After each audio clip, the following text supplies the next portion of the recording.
Syederalun pelaksanaan hukuman cambuk kembali digelar Kejaksaan Negeri Pidi. Berlangsung Kamis siang di halaman Masjid At-Taqwa Simpang 3, eksekusi cambuk terhadap 6 terhukum berjalan tertib.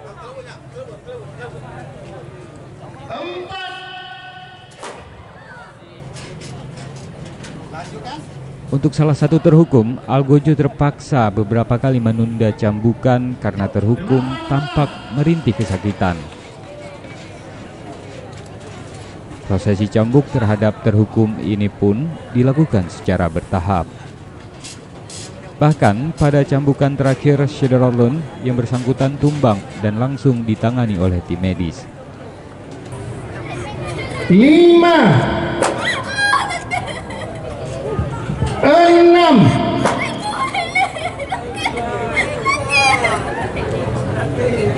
7. Seperti biasanya, eksekusi cambuk kali ini mendapat pengawalan ketat dari petugas, sementara ribuan masyarakat tampak menyaksikannya secara langsung.